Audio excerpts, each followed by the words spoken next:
Happy Easter, everyone. Today is a joyous day. The tomb is empty because Jesus has risen from the dead. As we arrive at the garden tomb next to Skull Rock, we learn that in 1867, Protestant worshippers found a garden surrounded by a tomb cut into the rock. Given its proximity outside of the city walls and that it is just adjacent to Golgotha, Israeli archaeologists and the Evangelical Alliance of Israel declared it the second possible location of Jesus' burial. As we waited in line, like many evangelical and Protestant pilgrims, I was completely overwhelmed with emotion. I could not stop the tears from flowing. Unlike the Church of the Holy Sepulchre, there was an overwhelming feeling of calm and peace in this place. An Italian church group in the garden nearby started singing "How Great Is Our God," and I became completely undone as I recognized the melody, even though they were singing in their native tongue.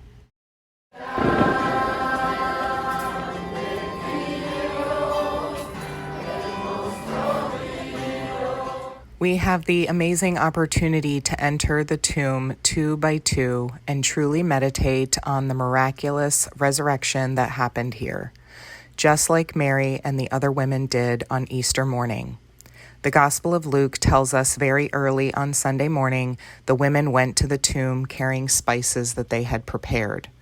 When they found the stone rolled away at the entrance, they went in, but they did not find the body of the Lord Jesus, and they did not know what to think. Suddenly, 2 angels stood beside the women, and they were afraid. But the angels said, "Why are you looking in a place of death for somebody that is alive? Jesus isn't here. He has been risen from death. Remember, he told you this would happen." Then the women remembered what Jesus had said. Mary Magdalene, Joanna, Mary, the mother of James, and some of the other women returned and told the 11 apostles what had happened, but they did not believe them. However, Peter ran to the tomb. He looked and he saw only burial clothes. My husband and I exit the empty tomb just like the women did, overwhelmed and full of joy. My kind pastor caught me exiting the empty tomb completely unhinged for the second time on this trip. Tune in to the Sea of Galilee to see the first time I came unhinged. Coming soon. According to John, the place where Jesus had been nailed to the cross was in a garden. All throughout this place was beautiful old trees and blooming flowers. There are also ancient cisterns, which are large holes dug into the bedrock to store rainwater, as opposed to wells that trap water underground. And I can't help but see the symbolism in Jesus not being trapped underground, but above ground, available for all to partake in his living water of life. Another interesting learning was how the ledge that now holds potted plants would have been the ledge to hold the heavy stone in place to close the tomb. The Gospel of Matthew tells us that Joseph rolled a big stone against the entrance of the tomb and went away because it was Sabbath. On Saturday, the Pharisees, in their paranoia, went back to Pilate to remind him that Jesus claimed he would come back from the dead. Then Pilate sealed it tight and placed soldiers there to guard it.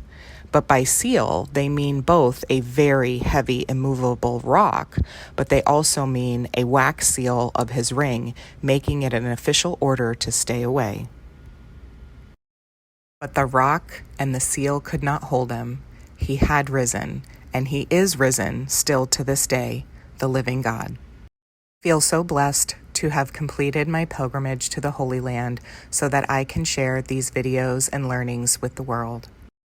If you have been watching these videos and don't know Jesus, but want to learn more about this resurrection power and sacrificial love, just ask us. My family and I would love to tell you about the good news of Jesus Christ. Happy Easter to you all. Come back at Christmas time for more videos of the Holy Land. Thank you so much for taking the time to watch.